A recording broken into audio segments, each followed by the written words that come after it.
What's good, everybody? Lucky Lefty Podcast, the Honora Boys. We are in the building. Brought to you by Honora Whiskey, HonoraWhiskey.com. It is that premium American whiskey, HonoraWhiskey.com.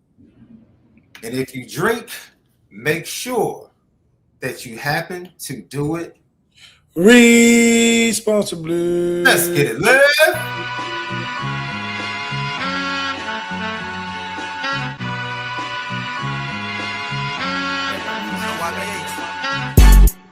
Try one more time, left.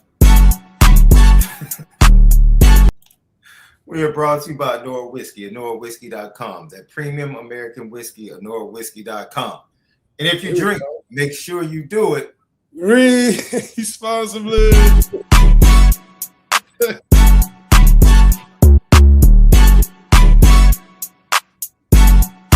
Oh, man. Yo, Lucky Lefty Podcast. I am Sean Davis, SD2 Mike. That dude right there, the original Lucky Lefty himself, MALIK ZAIRE. Brought to you by Honora Whiskey, HonoraWhiskey.com. We are courtesy of Bleav Network, audio edibles each and every day. Bleav Network. And then presented by FanDuel, FanDuel.com. Left, great. I want to say it again. Absolutely fantastic national championship game last night. And speaking of the national championship, if you go over to FanDuel, FanDuel.com, the odds for who might win the 2027 national championship game, which happens to be near you, Left, it's out in Vegas next year. It's out in Las Vegas. And the Ohio State Buckeyes have the highest odds to win the national championship at plus 600. Coming in second, the Notre Dame Fighting Irish at plus 700. They are tied with the second highest odds with the Indiana Hoosiers. The state of Indiana is repping over at FanDuel, FanDuel.com. You can download the FanDuel app. After that, Texas is at plus 750, Oregon at plus 950, and then Georgia Bulldogs and Kirby Smart, whoa, Nelly, sits in at plus 1,100. Once again, you can find that and much more over at FanDuel. Download the FanDuel app or go to FanDuel.com. How you feeling, Left? We here, man. It's a great day. Championship game. I thought it was actually pretty good. But the outcome was the outcome, man. I just felt like, man, once Fernando started throwing in back shoulders, it was nothing you could really do. I mean, he was doing it all playoffs, but those were some game-breaking throws. And, Miami, I thought they did a great job of putting the pads on him, even on that run he had, which they stole from Denbrock. I think that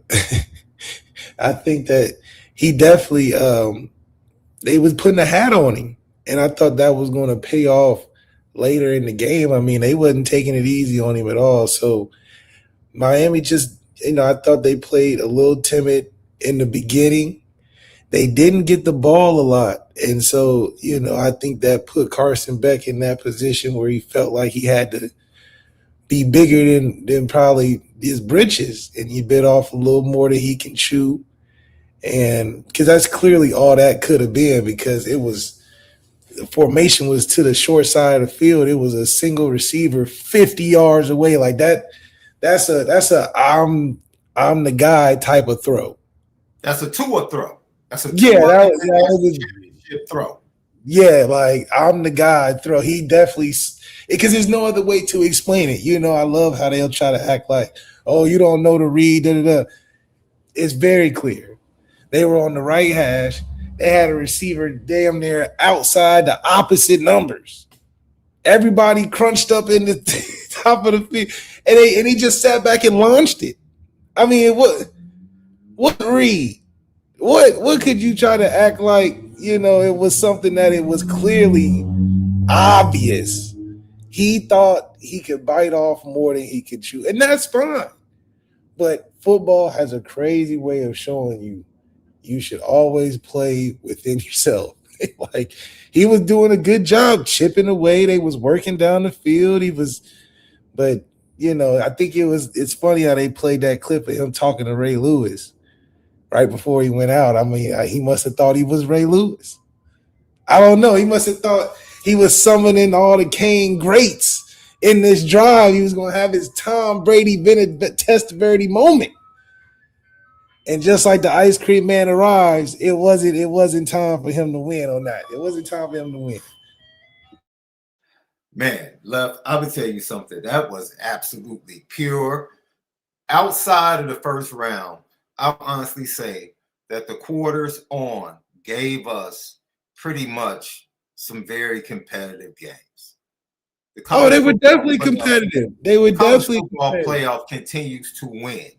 You can say what you want to say about the final rankings, but in totality, the college football playoff wins. College football is winning right now. College football is winning. They're winning. Now, they have some things to correct. And the Big Ten is probably going to poke its chest out even more over the summer when all of these conferences get together for their meetings. But other than that, I'm very pleased with the way the game went. You know what stood out to me, Left? Because today we're going to talk about Notre Dame being ranked third in the way too early 2026 rankings. We're going to talk about Notre Dame coming in 10th in the final AP poll. And they were still behind Alabama in the poll. Have no clue how, but we'll talk about that. But we're also going to get to what we learned. What we learned. We do this the day after every national championship game. What we learned from that game moving forward. And then what we learned, how does it connect to Notre Dame and their chances of winning a national championship in 2026? I'll get to that in 8 bars. In 8 bars, I'll explain that phrase. Let me go ahead and say it the correct way. But did you get a chance to check out the ASAP Rocky joint? I honestly can't get into the ASAP movement. I don't know if it's the. I heard good things about it. It's the beats, man. It's the boom bap beats. I can't get with the flow. Maybe I'm stuck in just the straight line, like a Dom Kennedy, the Drake, the just straight hard beats type of thing. Like I've been the whole whoopty woo with the boom bap. It's just too much. Did you ever see that movie From Highest to Lowest with him and Denzel? Yeah, I did see. What'd you think of that? Oh, the scene, the movie was all right, but the scene with both of them in the studio was cinematic genius. Yes, it was better for scenes and like the visuals than it ever was a storyline. The storyline was trash. Like I was upset because I'm like, Denzel, I'm sure he read through this and was like, we could be better, but maybe he pitched it as it's just a super beautiful. We're gonna show New York super diverse and all the, all of that. Which I mean, but yeah, that scene was super cinematic. But it's just like you're right. That scene stands out. The movie doesn't. Yeah, I agree. Hey, J. Melvin 2212 said Carson Beck tried to be Malik versus Texas to Will Fuller. Yeah, I like that. I like that. But I mean, it just was unfortunate because I believe that he really has something going. Like it was not like he was in desperate mode to get that. He had enough time. They were working down the field. Malachi Tony was heating up. And Indiana, man, I just felt like watching the game, it was going to be hard for Miami in any stance. Like the score felt to me like it should have been greater just because everything Indiana wanted to do, it was there. They wanted to run the ball. They're running for 4 yards a clip, it seemed like. Yeah, they might get pushed back, but that they was spamming plays. I mean, they was running the same play like playing your nephew in Madden. And for whatever reason, Miami was just like, we'll give that up. We're just not going to give you these bombs that you just you just killing people with, because that was the downfall I thought of just the teams they played before, was the fact that they get tired of getting eaten up with them easy throws, and they step up, and that's just Mendoza's. I think you got something that you stick with and you don't change, and he doesn't change. If you stepping up and he running that option deeper hitch thing, he's just really good at throwing that route. He's super good. Like, you don't gotta be good at nothing else, but he can throw them RPOs, he can throw that go ball, and he loves it, and he goes to it often, and he's got great chemistry with his receivers. That's the type of chemistry CJ needs to have, and what it would look like, hopefully, at a mature 2-3 years in the system. But I mean, it was automatic. It was automatic. And the best offense beats the best defense, better ball beats the best defense. And even on the ones that he had broken up, it hit the dude right in the hands, though. It was I mean, he was putting it on the money. So, and I know 24 is probably frustrated, and all of them alumni, Ed Reed and them boys trying to coach him up, but he couldn't do nothing about them throws. And the fact that the guys he was throwing to were just big, lanky, like receivers. Like, they didn't have to be necessarily fast or quick or anything. They was just big. So they had a great get out of jail free card that they just continually expose. And it just like wore, I think, a defense that played pretty good. I mean, for all the things they were giving up, they still had 14 play drives for touchdowns. It still took them time to get there, but they gave them enough chance to win and put them in a 2-minute position. But I'm glad I never gave up on what I always told you about Carson Beck. When the time gets to going, and they look in the sky for that bat signal, he's unnecessarily going to respond. It's like the dude that can make a good dish, but then he just do too much with the seasoning. Why you put all the pepper on it, though? It was good how it was. You just wanted to do the little Salt Bay. You just do too much. Because he got that Miami life start getting to him. He started thinking of how they showed the OnlyFans model on TV, and he got the Cadaver twin, the Lambos, they down there. He was thinking about living. And shoot, it is kind of crazy too to see all the Miami rejects on Indiana and how they immediately talked about it. Like somehow Miami was just this golden program of the whole time, and they just been gatekeeping from getting players close to home. But they made it a point. I do think that's pretty interesting. They made a point in the Ohio State game.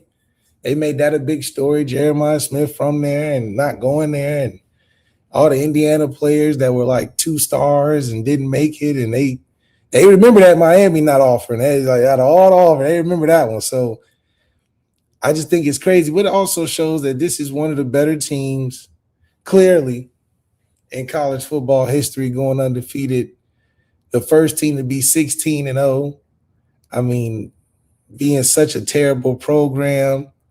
I mean, Kirsinetti, like, I think Shady McCoy said what I said about Marcus Freeman. If he won last year, you might be the greatest coach of all time.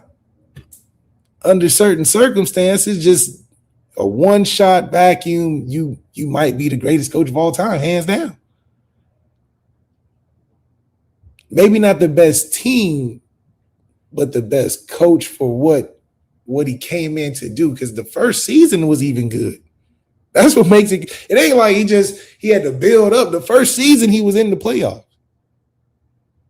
Now, unfortunately, he had gotten a master lesson, and this is why we appreciate the Kurt Cinetti Marcus Freeman relationship over the Thomas Hammock Marcus Freeman experience.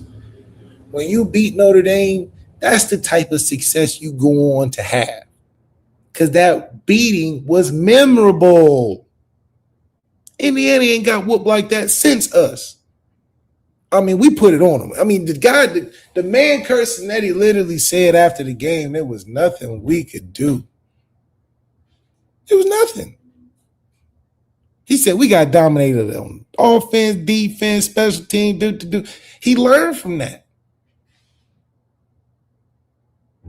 And that type of experience got our little brothers some success. So I can't be mad at that. That's why ESPN had to bring Notre Dame to the championship game. They had to be like, we gotta find a way to milk these ratings.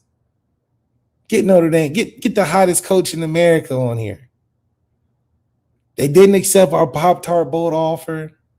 They didn't accept, our other type of deals we had with them. So maybe they'll accept this because we can't keep them out.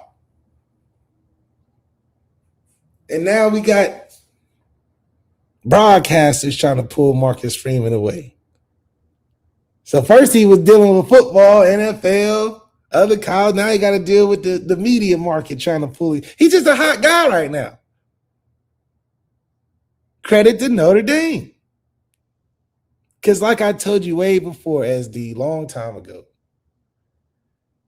about how superstar the quarterback position would be if done right. This is what a quarterback at Notre Dame winning a championship would look like, except Marcus Freeman just sucked up that quarterback stardom. This is what CJ Carr would be feeling like if he won the championship. He'd be everywhere.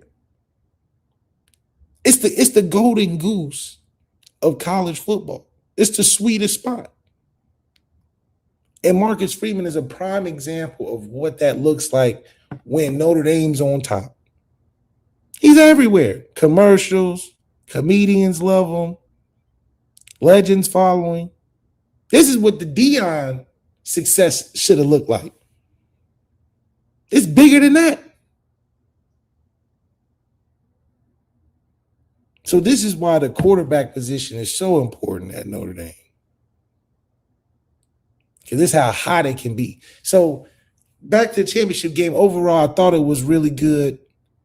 To make it worse, Miami, we're going to have to do it to you in November next year. So I know this is tough, but it's going to get tougher in that time too. But also, I don't think Indiana can repeat that 2 years in a row. So we're still in good position. We still got to take care of things we got to take care of. But college football, after Indiana winning, just seems like it's wide open. Anybody can win, almost to the level of March Madness. March Madness is impossible to know who's going to win. At least in college football, you may not know who is going to win it, but you know who's going to be in the top 6 or 7. So but deciding who's going to win is impossible. I just think after Indiana won the way they did and how teams are going to copycat and try to do similar moving forward, how are we going to predict who's going to be in the playoffs next year or win the championship if JMU and Tulane make it? The year before, Boise State made it. That's pretty crazy. That's why I'm like, why are people saying our schedule is so terrible when stuff like that can happen? You don't know who's going to be really good. Virginia Tech may catch fire. I mean, so I think people but that also comes with the evolution of what the playoffs have done to college football, how teams address their rosters. And they're seeing that money may take you far, but you won't always guarantee a cashing in. No. It may take you a ride to the playoffs, but we've seen that, your head coach may leave right in the middle of it. We've seen a team that a lot of people would say deserves to be in it and then just not get in. We've seen just about everything. So, I'm not putting anything past our schedule. Yes, obviously, I think we should win all of our games because we're still built a certain way. But shoot, Clemson beat Syracuse. I'm sorry, Syracuse beat Clemson. And then we put 70 on them by the end of the year. So just imagine a Syracuse Fran Brown thinking, I thought I had the formula right. I got people saying I need investigation. When I thought I had the formula right at the beginning of the year, I was leading the year in passing. Steve Angeli was cooking. I done beat Clemson at Clemson. Nobody thought we was. And then fast forward a couple games, we get put 70 on us. And I got a lacrosse player playing quarterback. That's how crazy college football can be. So don't take for granted just how consistent Marcus Freeman is being able to operate at a high level.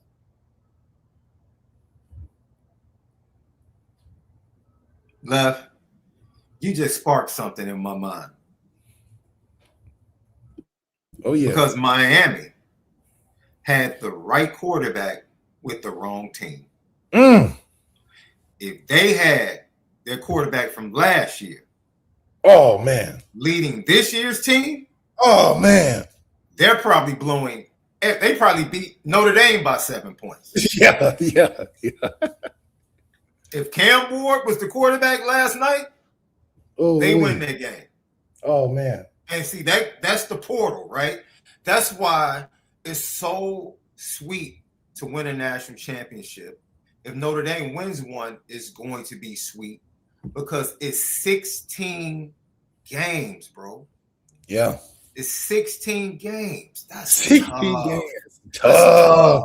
Right? Tough. You know the difference between Indiana last year and this year? Mendoza. Yeah. They should have lost to Iowa. He made the big play. They should have lost to Penn State. He made the big play. He was getting clobbered by Ohio State. Woo. He left the game. They didn't think he would come back. He comes back in and leads them to victory in the fourth quarter. You talked about it last night. He was getting clobbered and hit all night. Didn't play well until that last interception. Carson Beck outplayed him.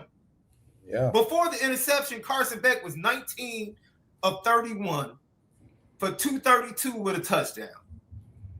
And Mendoza at that point was 16 of 27 for 186.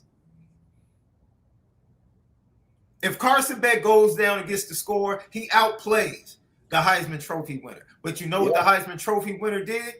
Third and long. Heisman moment. Third and long, back shoulder to Becker. Turned into him Heisman. 4th and 6, back shoulder to Becker.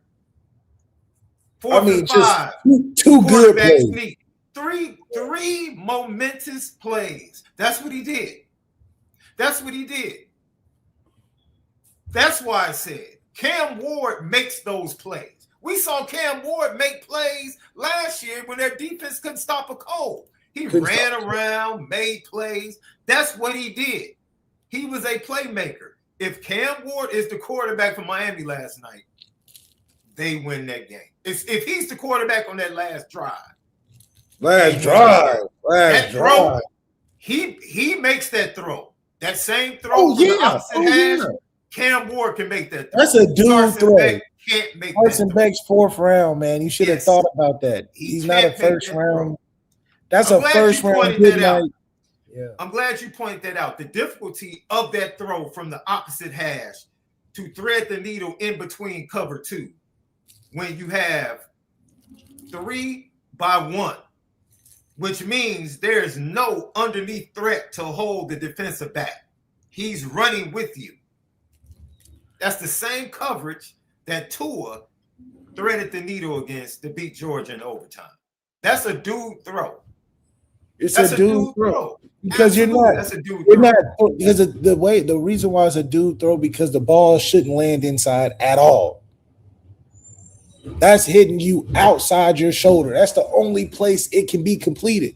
Yeah. That's different than throwing it in the inside, hoping that he gets it. You're hitting the pylon. That's like I'm hitting the pylon. He should be hitting him in stride over the opposite shoulder, running into the end zone, dude trying to jump and tag his feet. Absolutely. and he threw it like he had a cannon. He threw it like it was sweet. I mean, he threw it Yeah. like he was John Elway. I was like, oh, who is this? Because I was Yeah. thinking before the play, I'm like, why is he even looking that far to the field? Like, there's nobody over there, and it's double covered. Yeah. Yeah.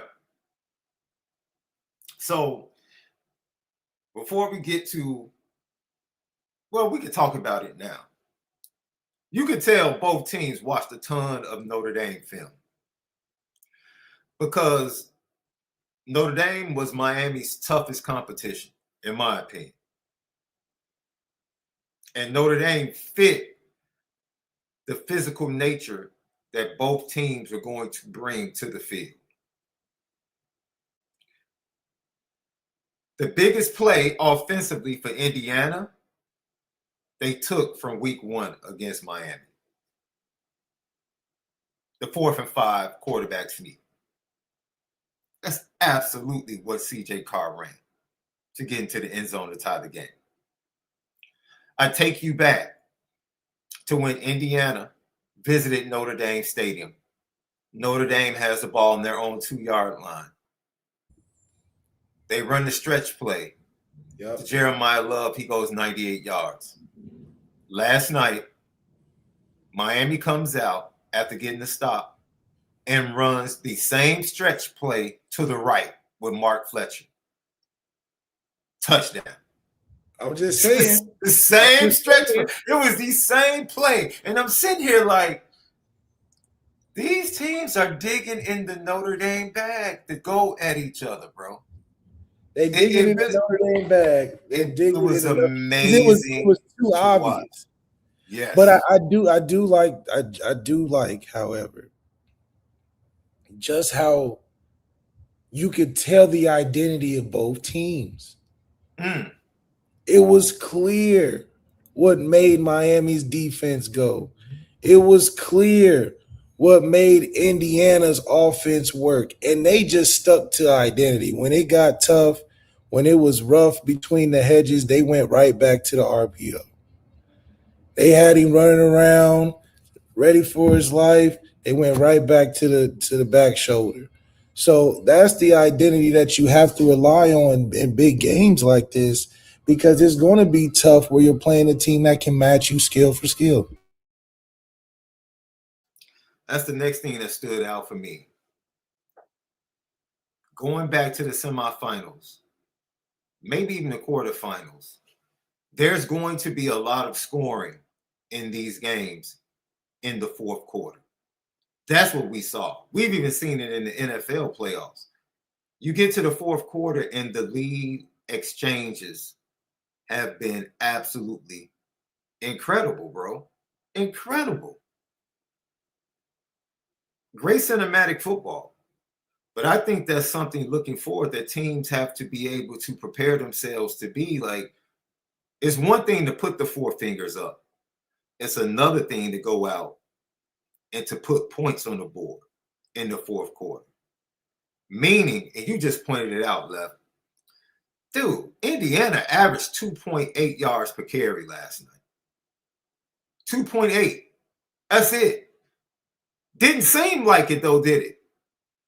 It didn't seem like that they ran the ball for only 2.8 yards per carry. Just watching that game, you felt like, man, Indiana really ran the ball well on Miami. Much better than I expected. Now, they ran the ball. I mean, it was give and take, though. I mean, it was. But we have to be short honest. yardage. Who was that guy? 90. That Indiana 96 or whatever. Their D tackle. He was stiff. Oh yeah. He was the Tucker stiff. kid. The Tucker kid. Oh, Tucker was stiff. Mark Fletcher after the game. Ooh, yeah. Tucker was stiff. But I think that just shows how well rounded I thought Indiana was. I just thought they just looked like the more spirited team. Like their defense was flying around, making great effort plays. The linebacker looked explosive. He was talking. He was blitzing. I mean, they played really good. And then offensively, they just had the consistent go-tos. You know, like, okay, y'all got us in second 15. We're going to whoop, whoop. we right back in position. Like it was smooth. So I think the biggest strength they had was identity, man. Mendoza knew where he wanted to go with the football. He didn't run around. I think he didn't run around in a way where it was chaotic. Most of the time he was in there, 1, 2, 3, boom, 1, 2, 3, boom, catch, boom, catch. It was like clockwork. Yeah. I think that's where CJ has to get his game to take Notre Dame to the next level. That's what it needs to look like. CJ just back there, catch 1, 2, 3, boom, bomb, whatever. The ball's out quick. Yeah, you're gonna take some hits because you a pocket guy. But if you're running around like Mendoza was just getting it and going, he ain't like something. He just running. And no, he's not Lamar Jackson. He's not Riley Leonard. But he's like, dude, I can't take a sack. That's the mentality CJ got to get into. Yeah, you're not a running quarterback, whatever. But dude, if it's open, get the 3 and fall. We're good. You know, we don't need you pump faking and running to the side and turning around and spinning and it ain't enough speed you got for this level. And that's not a bad thing. That's not a bad thing. Yeah. But I think once he locks in and I'm telling you, the way for Mendoza played last night, just being on time, on target, no matter if he was getting hit or whatever, I thought that showed the pro readiness. Yeah, his offense isn't whatever, but I believe that the ability to throw the football like he's doing and just being decisive, regardless of whether the offense is pro level or not, he looked good, man. And to be able to take hits, that's the main thing. Can you take hits and still play good football? That's going to help you a lot in the NFL. So, I think he's going to be all right. But I think Notre Dame, prime position. They got CJ favored for a reason. So I think this is a good opportunity for him to really take hold of this, this challenge, right? I mean, you're bringing in the expectation that you're going to have receivers galore and you're going to be lighting it up 3,500 yards, 4,000 yards. That's the goal. I mean, I can imagine, right? Yeah. Yeah. It is amazing. You really look at the stats you take away. Of course, the quarterback sacks are part of that entire total rushing. The running backs, 37 carries for 139 yards, 3.75 yards per carry. But it was the commitment left. And that's what angered us about week 1. It doesn't matter if they're stopping you early. Commit. And because they committed, left, when Malachi Tony put Miami to within 3 and Indiana got the ball back with just under 7 minutes, that Indiana line took over. That Indiana offensive line took over, and they ran duo down Miami's throat. And the game should have never even been that close if All-American left tackle Carter Smith on 2nd and 1 from the 11-yard line doesn't commit one of the most undisciplined penalties that you've ever seen. The game was over. Indiana has 1 yard. They're running the ball down Miami's throat. They have 1 yard to get a first down. Miami would have to use the remainder of their timeouts. And even if they kick the field goal, Miami probably gets the ball back with less than 20 seconds on the clock. Down 6. And people in Vegas were probably upset because they probably envisioned Indiana running it into the end zone to go back up double digits to cover. But the vast majority of the money came in on Indiana, so Vegas had a really good night. Even though Miami lost the game, the bookmakers went home smiling because most of the money came in on Indiana to cover. Lucky Lefty Podcast. Go over to FanDuel, FanDuel.com. As you said before, Notre Dame has the second best odds to win the 2026 National Championship game at plus 700, only behind Ohio State at plus 600. That game is in Las Vegas next year, and it's even later. Next year, I think it's like January the 26th or something like that. Yeah, it's that late next year. It's crazy. The scheduling is baffling to me. Baffling, befuddling. I just don't get it. You can find that and much more over at FanDuel, FanDuel.com. And you can download the FanDuel app. And CJ Carr has taken the lead. He was tied with Arch Manning last week at plus 650. He is now the favorite at plus 600 to win the 2026 Heisman Trophy. So they must know something. Maybe he's down in Alabama throwing in Phillip Rivers' backyard again. Maybe that's what he's doing. But Vegas thinks he's going to win the Heisman Trophy. You can find that and much more. FanDuel.com, and you can download the FanDuel app. I see in the chat some news about Jason Onye. I'm going to wait until I confirm it to go ahead and talk about it. Conversations I've had with people, I felt really good that this would happen. I can't share the reasons why I felt his case would be able to. Yes, it has now been reported.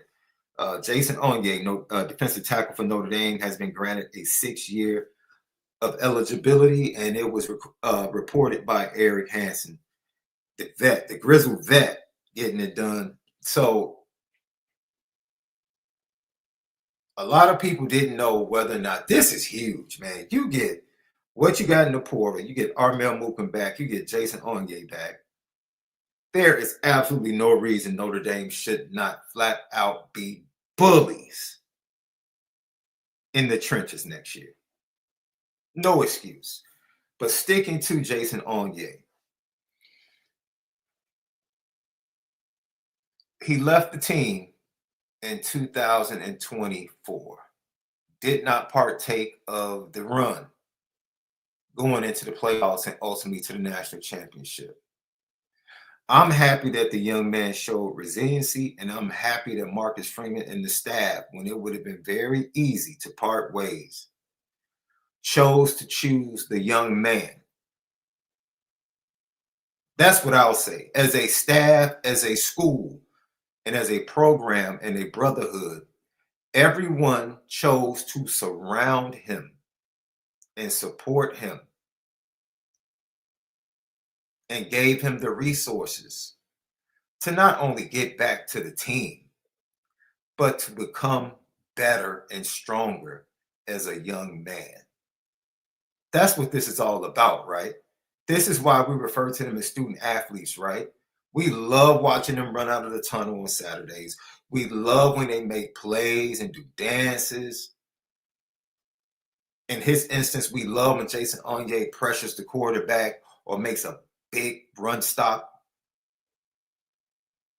But more than that, especially when it comes to Notre Dame, that prides itself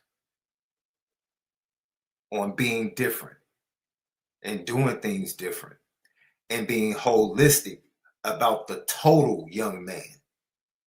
That's what Notre Dame prides itself on. 4 for 40 is about the totality of the young man.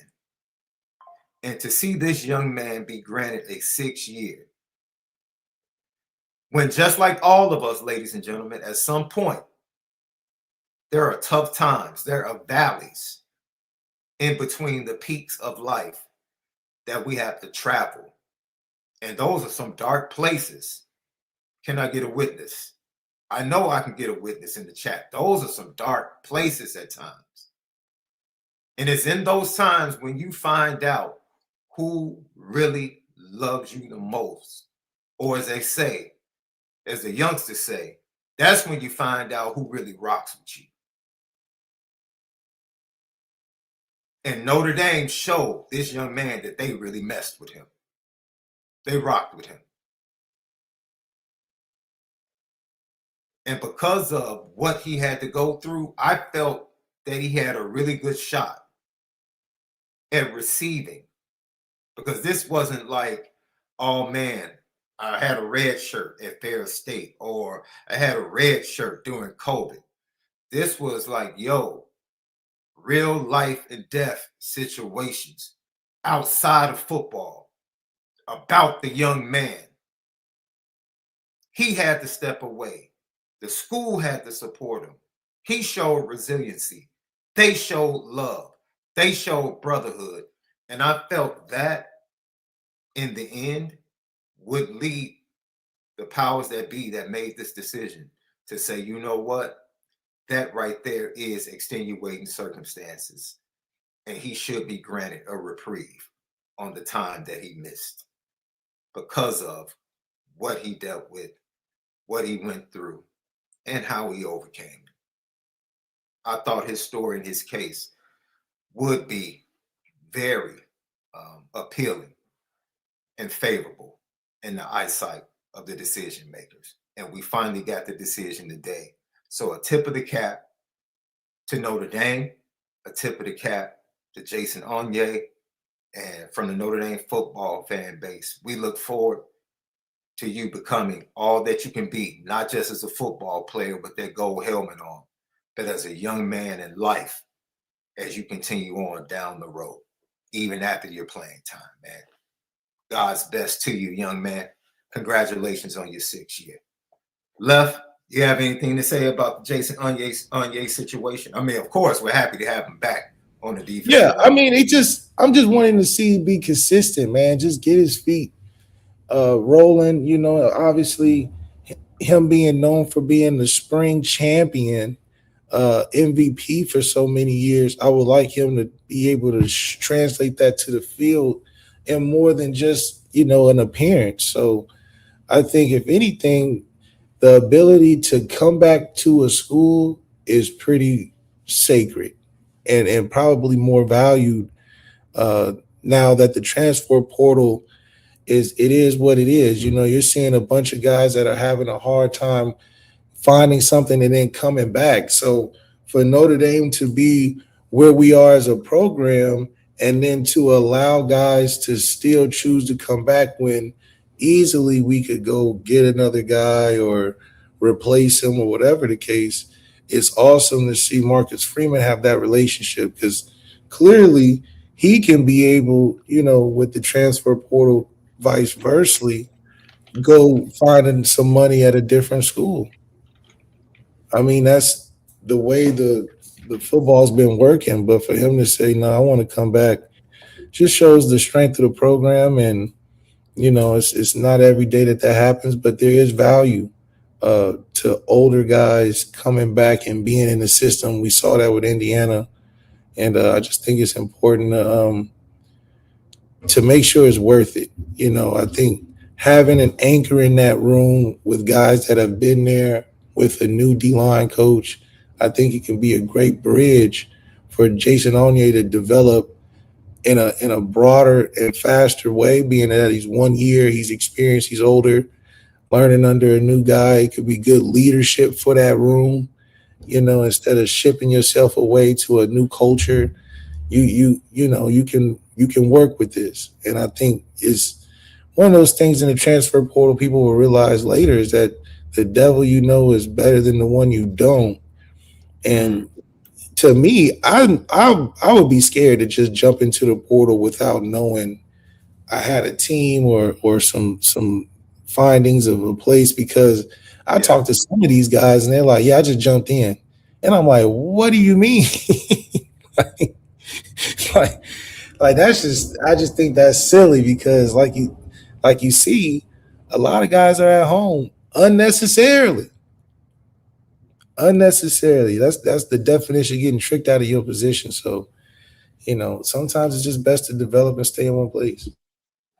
Yeah. And once again, you talk about what Notre Dame was able to get in the transfer portal with Tion Gray and then Francis Brew. And it's so, let me tell you something, Notre Dame fans, this is why you just have to wait and see how the cards are dealt, right? Because I understand, like I said, almost 2 weeks ago, things were looking very dim and dreary concerning the transfer portal and really about the defensive line, right? Because you had lost Armel Mokam at the time. He was taking visits. You didn't know what was going to happen with the pending case with Jason Onye. And Notre Dame just got off to a slow start in the portal. And now you sit here and you bring in Tion Gray, Francis Brew, you add them to Jason Onye and Armel Mukam. Then you still have Elijah Hughes. You still have Cole Mullins. You have Chris Burgess Jr. You have Sean Siciliano Jr. Once again, Notre Dame up the middle is going to be very stout, even without Al Washington being the coach. Charlie Partridge takes over. Al Washington is still very much the run game coordinator for the defense, on a defense that continues to slice off the edges or the fat when it comes to rushing yards per game year to year. That's what they've been doing for the last 3 years. So you have to feel really good. That's why in this era of college football, patience is key for the fans and for these programs. So congratulations once again to Jason Onye. All right, let's talk about what you saw last night from that championship game that connects you to Notre Dame. I'll give you one. And it's ironic that Fernando Mendoza said that he spoke to Riley Leonard leading up to the game about how to handle the environment of that big matchup. Very ironic, because his run on that touchdown was very Riley Leonard-esque. Very Riley Leonard-esque, especially the broken tackle, the spin, the dive. I was like, yo, this is crazy. And as I said earlier, I truly believe the difference between Indiana last year is that he's just a much better quarterback than O'Rourke. He just was. He was much more of a playmaker for them all year long when it mattered in the fourth quarter. Riley Leonard was that for Notre Dame. When it mattered, he was able to make the plays. My question to you, Left, is CJ Carr ready to be that player or to be that difference maker for Notre Dame in fourth quarters of games? Is he ready to be that difference maker and that playmaker in fourth quarters of games? Because he has to make that step. He has to make that step. That's number one for me.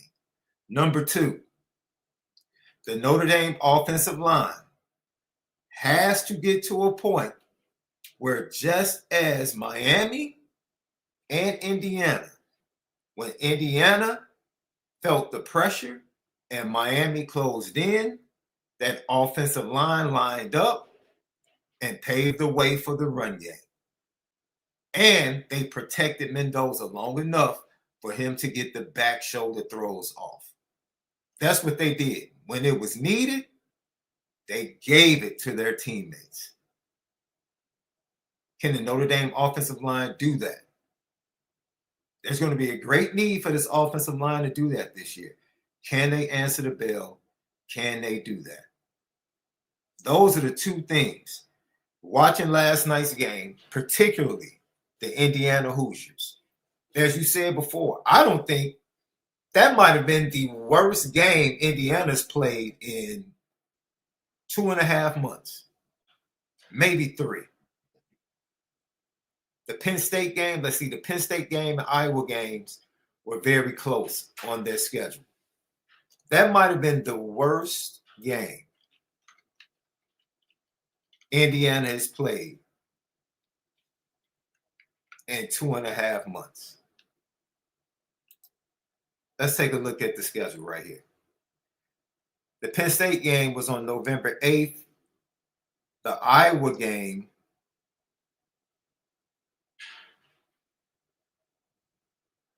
was earlier. It was September 27th. Yep. A good 3 months since they had played a game that bad. And so, like you said, their defensive line, Tucker, Landino, who comes back for them, they did a fantastic job. And last but not least, they are extremely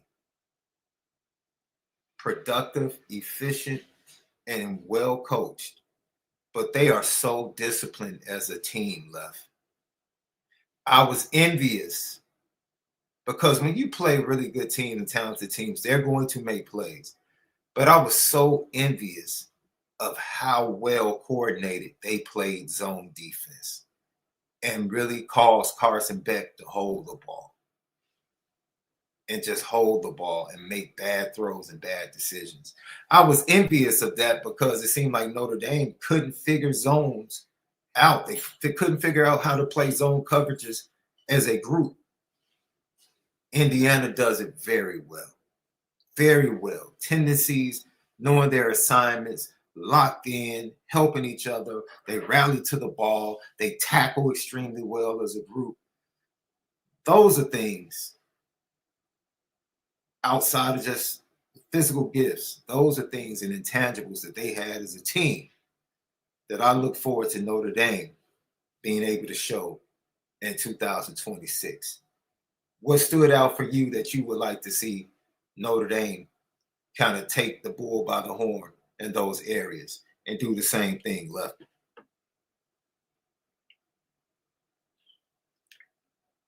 Left might have stepped away. Let's go to a GTB question. GTB, get it in. We'll answer it. How big do you think the wide receiver rotation will be next year? 6. 6 at the most. 6 at the most, not counting injury. Yeah. 6-man rotation. That should be good.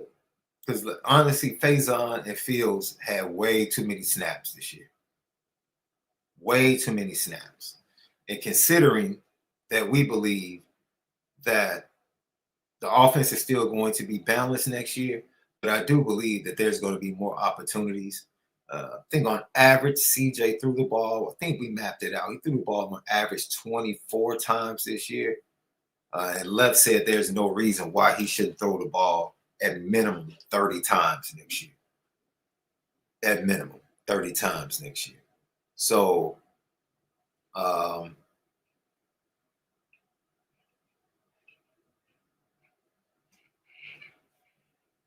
yeah. I will say this, Sid Irish, this is a great conversation you guys are having. And I think it goes to, watching. Because perception about an offensive line can be misleading. Or you can have a perception that might not necessarily be effective. Like Sid Irish says, if our O-line is marginal, why do we have a dope winner and an offense that averaged 40 plus?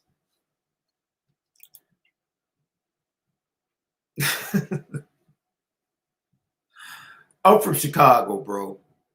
So I just happened to watch an all-time great running back play behind horrible offensive lines. Barry Sanders played behind marginal, average offensive lines. He was just that good. So I don't think I'm overstepping when I say the 2 running backs made the offensive line look better than they probably were. And that's fair. That's fair. Because when you have great players like that, you really don't have to do much. Notre Dame, I'll say it again, Notre Dame has not had an offensive line to consistently reset the line of scrimmage in a long time. Not for one game, I'm talking about consistently throughout a season. They have not had an offensive line consistently reset the line of scrimmage. And you watched 2 teams last night that did that consistently throughout the entire year against good teams and bad teams. And neither one of those teams, the Indiana running backs are nowhere near as talented. Nowhere near as talented as Jeremiah Love and Jadarian Price. but their offensive line is much better than Notre Dame's offensive line. Technically, not talent.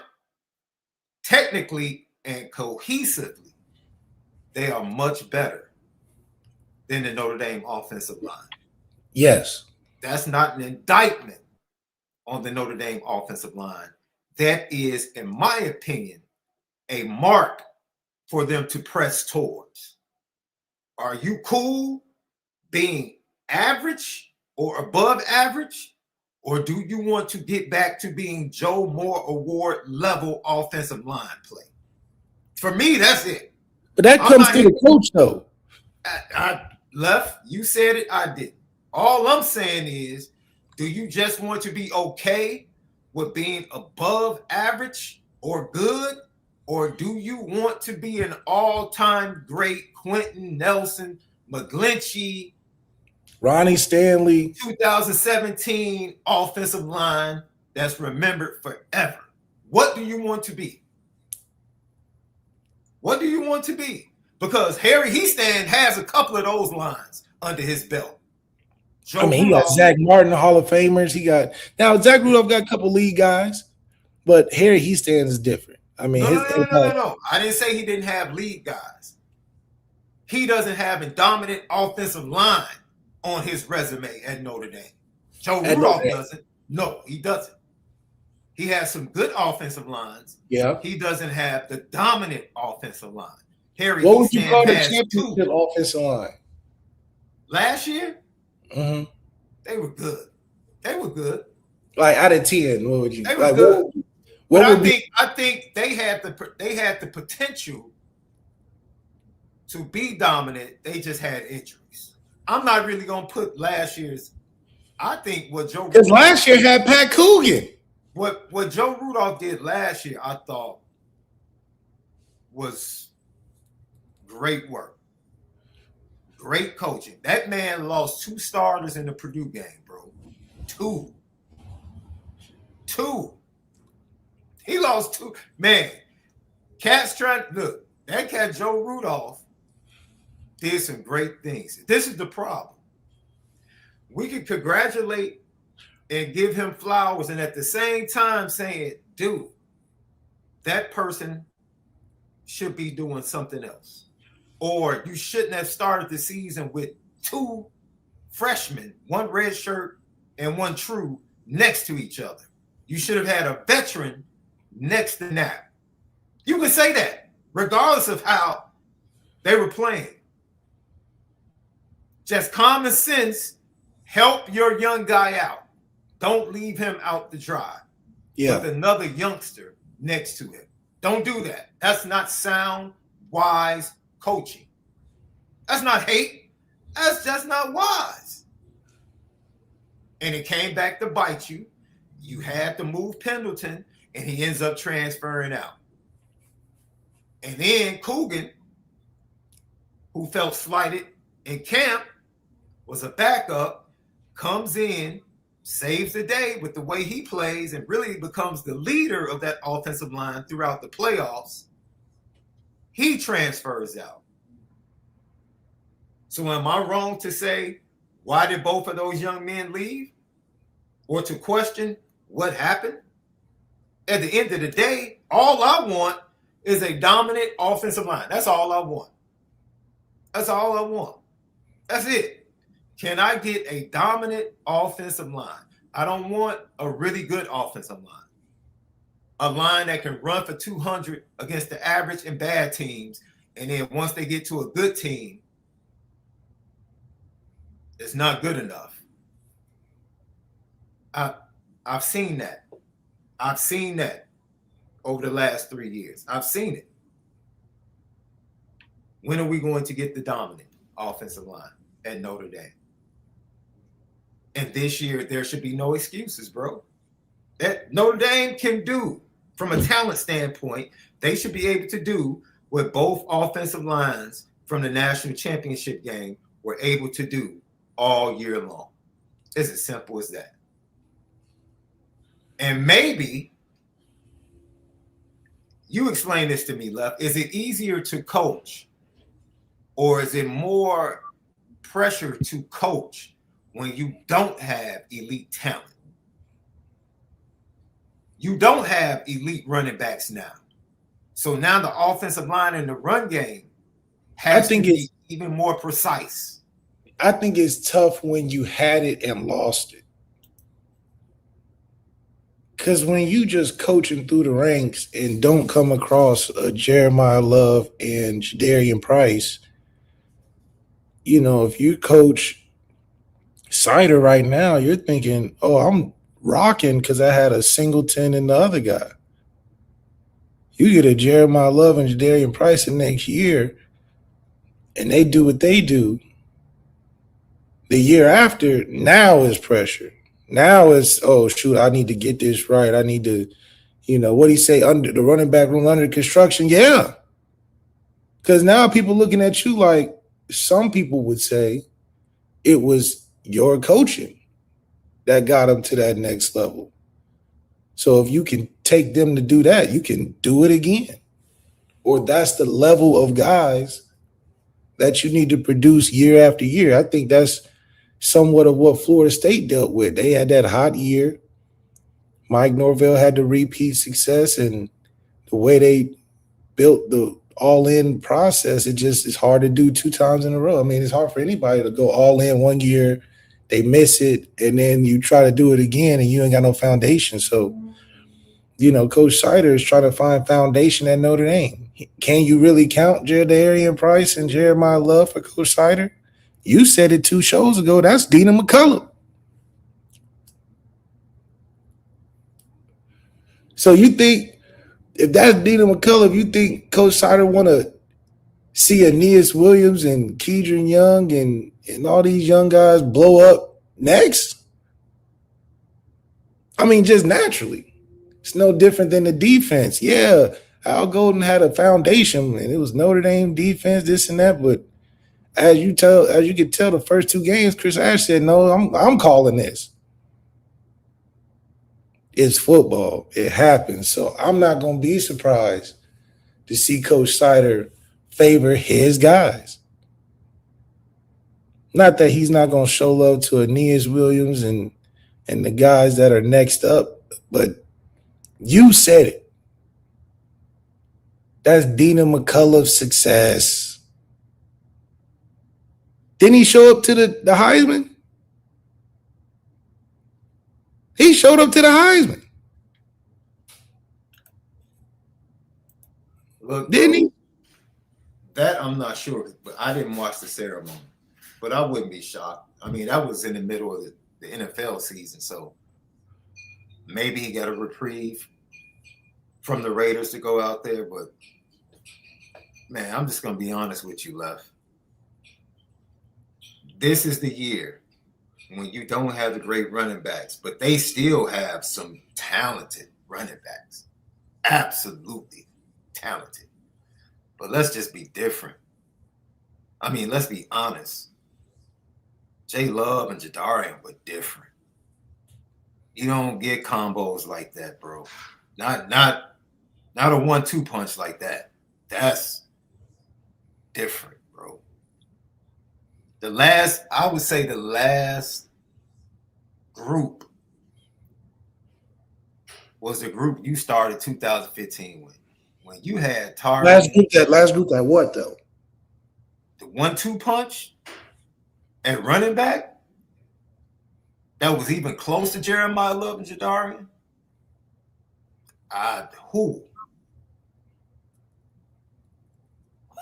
Who comes close? Who's comes close to that duo at running back? Who in Notre Dame history? Who? Just from flat out talent. Who? I don't know. That's what I'm saying. So Denbrock, as coaches, not at the same time. Because if you're lumping together guys that were there the same years, you got Josh with Dex, and before Josh, it was Tarian, and I mean we had some potential guys, man. It just the way we played football, we were using one guy at a time. Because CJ and Josh playing together, Who knows if that could have been the Jadarian and Jeremiah Love? Yeah. CJ just happened to get drafted that year, and then Josh took over and had Heisman like numbers. So I mean, yeah, essentially, Josh Adams and CJ, if they played together, would be like Jadarian and J Love, basically. I'm not mix matching. I'm just talking about in 1 year. They were there the same year. You said Josh and who? And CJ. Did CJ start at running back that year? Or did he get moved after Tarian's injury? He started that. He came. I think he came in because Josh scored that first game that Tarian got hurt. And Josh was like 3, or he was the backup. He was like, yeah, he was 3. And CJ ended up playing the rest of the game. So yeah, CJ and Josh were there the same year. They would have been, oh yeah, for sure. Josh had 2,000 yards. CJ had about 1,300 that year or something like that. If CJ stayed, him and Josh Adams would be the 2. Yeah. But they just didn't play how these 2 played. Yeah. That for me is there's no excuse, bro. You can't tell me you don't have dominant talent. And now you don't have first round talent at running back. Right? Now let's see what your run game looks like.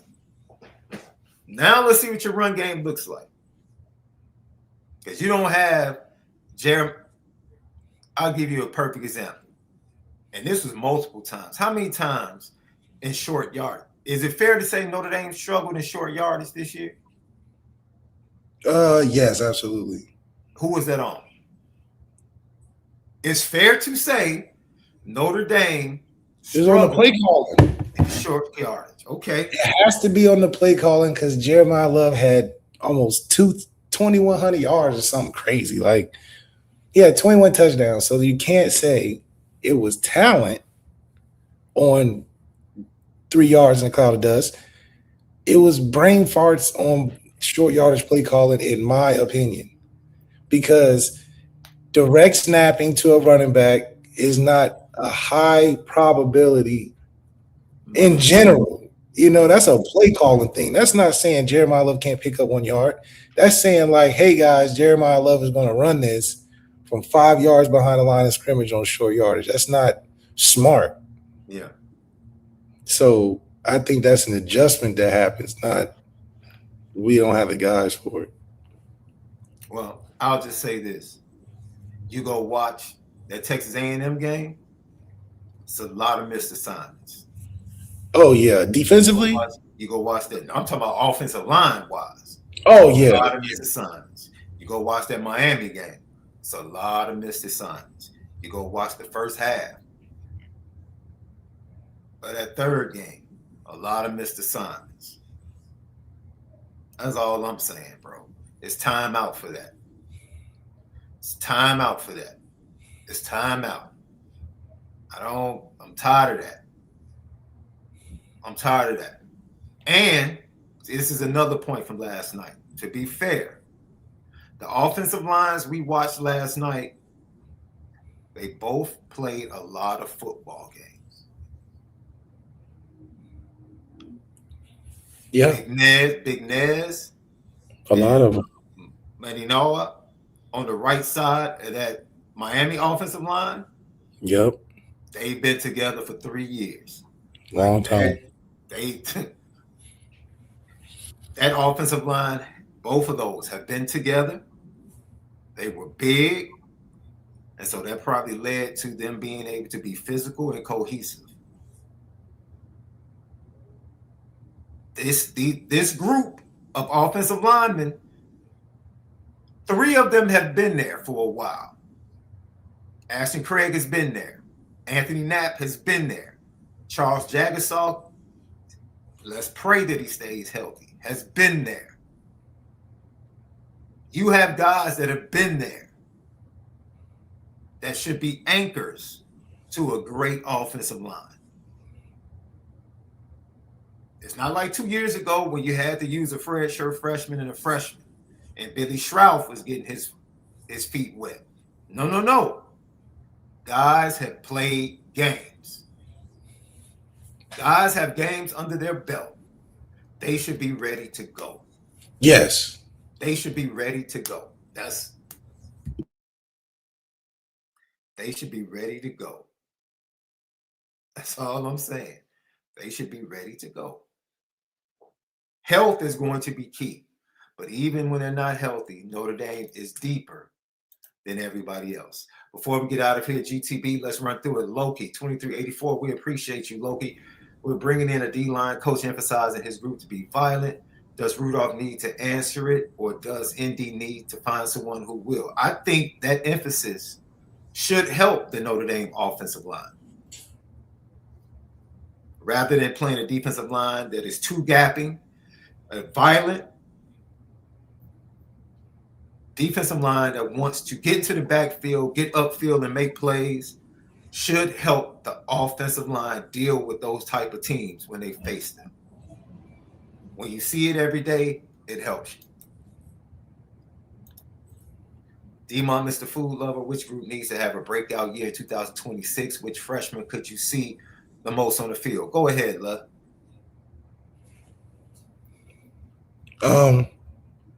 It's your breakout group in 2026. It should be the receivers. I mean, it has to be. It has to. Yeah. It's just a requirement because of what CJ got going on. Yeah. And, it just has to happen that way. But, it'd be nice to see the tight ends make a presence. But it also depends on offensively. It literally depends on play calling. You know what I mean? Like, who is the ball favorite? Like I said, with the amount of touches those two had last year, that's a lot of touches to replace and impact also to replace. And, you got a, in a sense, new running back crew with a high potential receiver room and a solid quarterback. You can't depend on the things you depend on last year, especially when your quarterback is now twice removed from what you're comfortable in calling. You have stepped away. I'm going to ask you a question on the way out. Let me do these last two. You think Madden Ferramo, thank you, I'm sorry, Capo 31 DuBose. You think that Madden Ferramo will get significant time on the field in the fall? I mean, KVA will be out. Yes. He'll be in the rotation. The linebacker rotation is going to stay what it is as far as snaps. They go 4 or 5 deep in any particular game. Yes. J. Melvin, 2212. Shauna left. Do you think the Rams are the best team left in the playoffs, and should Stafford win the MVP? Stafford should win the MVP. Are the Rams the best team left in the playoffs? Left, what do you think about that one? I mean, I'm coming off. I think the Bears should have beat the Rams Sunday. I thought so too. I don't know. I think I'm the wrong person to ask because my bias might come through. It's too, man. It just gets too convoluted once you think and then you watch them play and they just so far off of what you thought. So it's like your guess is good as mine. I would like to see the Rams go out there with Matthew Stafford and win a second one with Sean McVay. I think that would, legacy-wise, out of all the quarterbacks, that would be pretty nice. Denver doing it, I just can't see it, man. I can see Denver because the tackles for the Patriots struggled to protect Drake May on the road, loud environment with another team that rushes the quarterback off the edge very well. I can see New England struggling. And for one game, just one game, I can see Denver winning at home. Just one game. I can see them pulling it out. But if it goes to the fourth quarter, I'm going to take Drake May over Jarrett Stidham in a close game. Really? Yeah, I think Drake May will make a play. Drake May definitely has stepped up. I think Mike Vrabel's a good coach, man. Good coaching Heck matters. yeah. Heck yeah. And for them to just swiftly fire Mayo like they did and bring in Vrabel and have so much success, it's like, wow.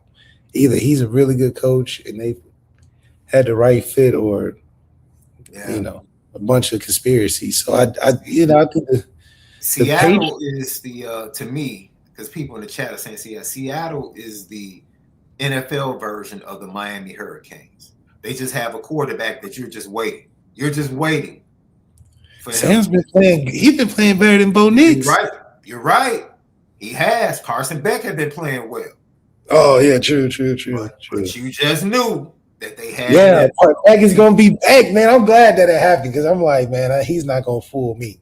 Yeah, he's not gonna fool me, and he didn't. So, all right, Josh Allen hasn't fooled me. Carson Beck hasn't fooled me. I think I'm 2 for 2. One of the questions we talked about being a quarterback that could be a difference maker in the fourth quarter. Can CJ Carr be that fourth quarter difference maker at quarterback next year? Can who be the quarterback next year? Can CJ Carr be the difference making quarterback? Difference maker? What's the difference maker? If he's supposed to win the Heisman, he's got to be a difference maker. But it means that we got to take training wheels off of him. Things got to flow through CJ, and we haven't seen our offense look like that with the ball flowing through the quarterback since Denbrock's even been back.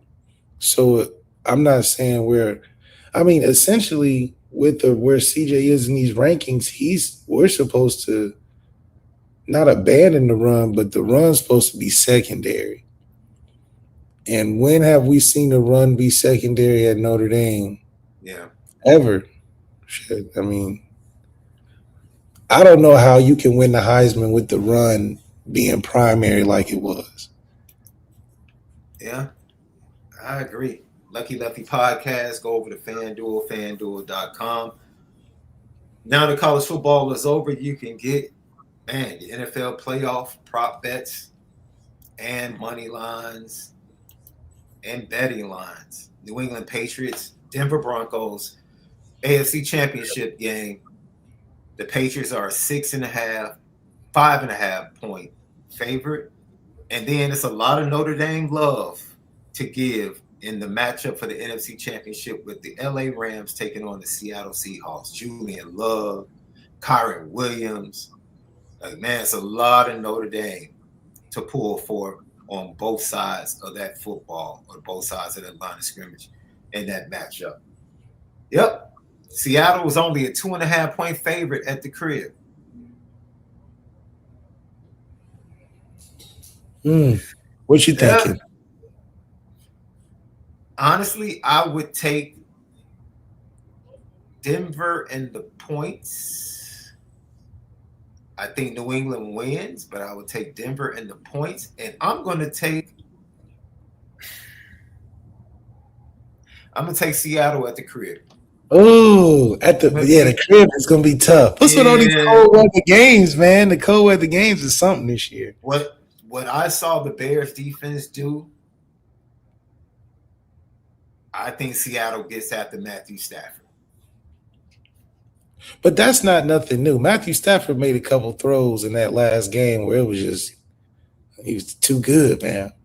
And he was getting. You talking about the one to Devontae from the other hash? That's a dude throw, like you said.